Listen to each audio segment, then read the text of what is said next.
اس وقت دیکھیں صورتحال بالکل کراچی پہ ایک بہت اہم شہر بن گیا ہے پاکستان کا، اور اس وقت یہ جو خلیج میں جنگ ہو رہی ہے اس کی صلاح اور اس کی ثالثی کے لیے کراچی کا انتخاب کر لیا۔ اب اس میں کیا آگے بات ہوتی ہے یہ میں آپ کو بتاتا ہوں، لیکن ایک بات جو صدر ٹرمپ نے کہی ہے کہ ان کے آبنائے حرمت سے تقریباً 8 کے قریب جہاز جو ہیں وہ نکالے جا چکے ہیں۔ اب یہ کیا صورتحال ہے یہ میں آگے آپ کو بتاتا ہوں، لیکن اس کے ساتھ ساتھ میں آپ کو یہ بھی بتا دوں کہ اس وقت جو صورتحال ایران اور پاکستان کی اور پوری دنیا کی نظریں اس وقت پاکستان پر ہیں، اس حوالے سے میں آپ کو بتاؤں گا۔ آپ میرے چینل کو سبسکرائب بھی کر لیجئے گا اور وہ لائک بھی کر لیجئے گا۔ میں آپ کو سب سے پہلے تو یہ خبر دے دوں کہ کل جو ہمارے نواز شریف صاحب تشریف لے کر کے آئے، وہ پاکستان تشریف لائے تو انہوں نے کراچی تشریف لائے تو ان کے بارے میں ایک بات بتائی گئی کہ 32 گاڑیاں اور 33 گاڑیوں کا قافلہ تھا، ایک لمبا چوڑا پروٹوکول تھا، اور ان کی یہ ساری چیزیں جو ہیں وہ اس لیے بنائی گئی تھیں کہ تیل کی کمی بھی ہے، لیکن اس کے باوجود اتنی بھاری بھاری گاڑیاں جو ہیں وہ یہاں موجود رہی ہیں، اور یہ ساری کی ساری صورتحال اس قدر خراب طریقے سے پیش کی گئی، آج کے اخبارات میں بھی موجود ہے۔ میں نے اس کی انویسٹیگیشن کی تو پتہ یہ چلا کہ اس وقت جو اسلام آباد ہے یا پشاور ہے، یہ لاہور ہے یا بلوچستان کا علاقہ ہے، یہ سارے کا سارا علاقہ اس طرح کا نہیں ہے جو جہاں پر ثالثی کے مذاکرات ہو سکیں، اور شاید اسی لیے کراچی کا بھی انتخاب کر لیا گیا ہے کہ کراچی میں بہت پرسکون انداز میں ثالثی کے مذاکرات ہو سکیں گے۔ لیکن سوال یہ ہے کہ اس کے علاوہ کیا کیا ہونے والا۔ کراچی میں اطلاعات یہ ہیں کہ بہت سارے امریکہ سے بھی صحافی آ رہے ہیں، اور اطلاعات یہ مل رہی ہیں، ذرائع یہ بتا رہے ہیں کہ دنیا بھر سے صحافی جو ہیں وہ کراچی آ رہے ہیں۔ تو اس کی وجہ کیا یہی ہے کہ یہاں سے کراچی سے ایک مرتبہ پھر سہولت کار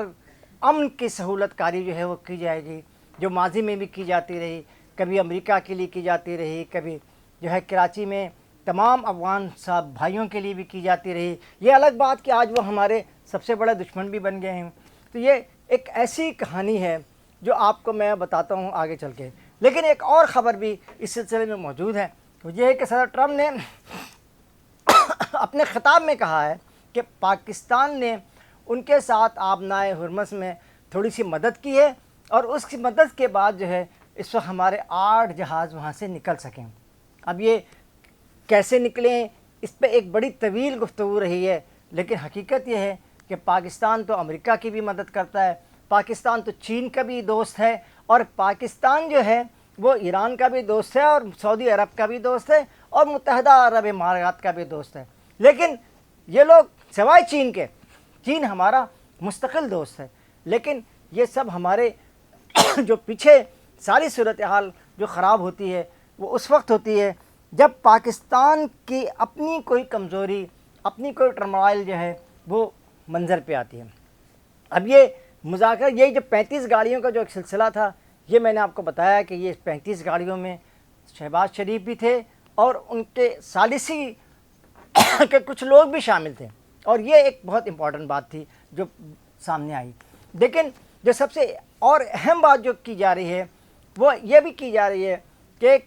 فال فلیگ، یعنی ایک ایسا مصنوعی قسم کا جو ہے ایران پر الزام لگا کر حملہ کیا جائے گا، جس میں ایک تو سستان کا علاقہ ہے، یعنی یہ جو ہمارے علی سستانی صاحب بہت مشہور عالم دین ہیں، اہل تشیع کے، ان کی رہائش پہ ہے کہ سستان سے لے کر کے اس کے بعد دوسرا حملہ جو ہے وہ سعودی عرب پر کیا جا سکتا ہے، اور تیسرا حملہ جو ہے وہ قطر پہ بھی کیا جا سکتا ہے۔ لیکن قطر کی اور ایران کی آج کل جو اتحاد ہے وہ بہت اچھی طرح سے آگے بڑھ رہا ہے، جس پہ یہ صورتحال سامنے آئی ہے کہ یہ ساری دوستیاں ہیں۔ آپ کو معلوم ہے کہ اسرائیل کی طرف سے اب بھی یہی کوشش ہے کہ اسرائیل بڑا خاموشی سے تماشا دیکھتا رہے اور باقی لوگ جو ہیں وہ آپس میں لڑتے بھڑتے رہیں۔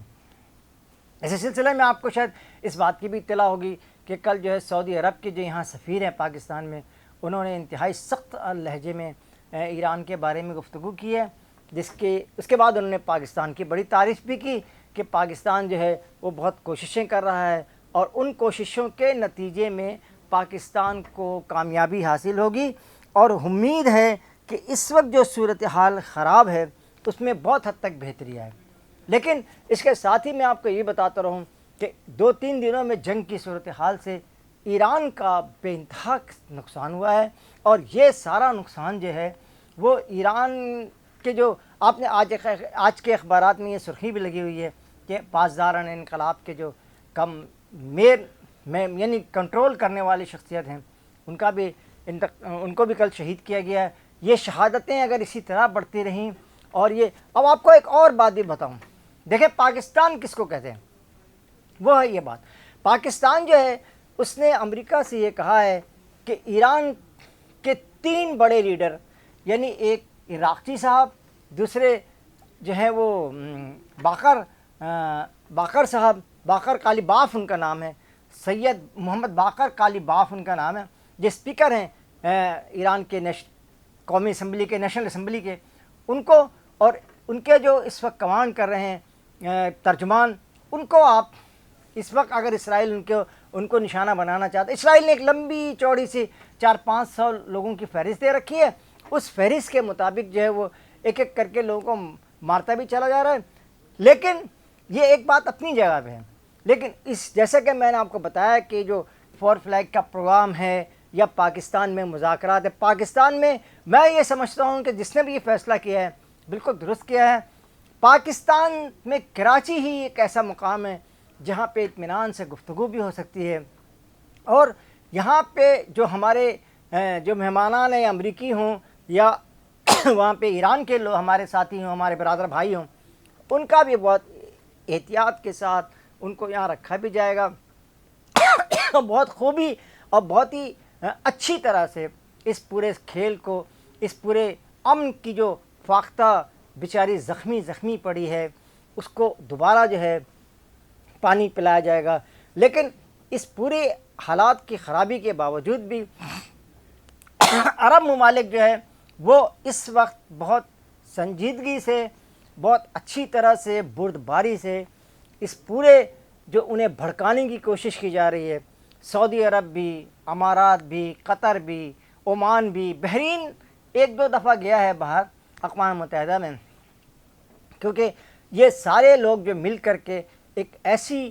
خوبصورت وہ کر رہے ہیں، خوبصورتی بنا رہے ہیں، جس سے کہ اس ملک میں، اس پورے ترقی میں، اور اس میں سارے کے سارے جو لوگ ہیں وہ امن کی فاختہ کو لے کر کے آگے بڑھ رہے ہیں. اور امید کی جا رہی ہے کہ کراچی سے ایک مرتبہ پھر جو ہے وہ امن کی فاختہ جو ہے وہ اڑتی رہے گی، اور پاکستان کا نام روشن رہے گا. اور یہ آخر میں یہ بات بتاتا چلوں کہ یہ جو قاسم صاحب کی جو اس وقت بھی اطلاعات یہی ہیں کہ ان کی ایک کوششیں ہیں، انڈیا چینل جو ہے قاسم صاحب کا جو یہ ہیومن رائٹس کے حوالے سے بہت تیزی کے ساتھ پھیلا رہا ہے. لیکن انڈیا کو بھی معلوم ہونا چاہیے، اور انڈیا کے جو سینئر صحافی ہیں ان کو یہ بات معلوم ہے کہ اس وقت اگر کسی نے بھی پاکستان کے ساتھ کوئی گڑبڑ کرنے کی کوشش کی یا پاکستان کو بے عزت کرنے کی کوشش کی تو اس کا رہتی دنیا تک بھی انشاءاللہ کوئی آگے پیچھے پوچھنے والا نہیں ہوگا. اس کے ساتھ ہی قاضی جاوید آپ سے اجازت چاہتا ہے. اللہ نگہبان. السلام علیکم.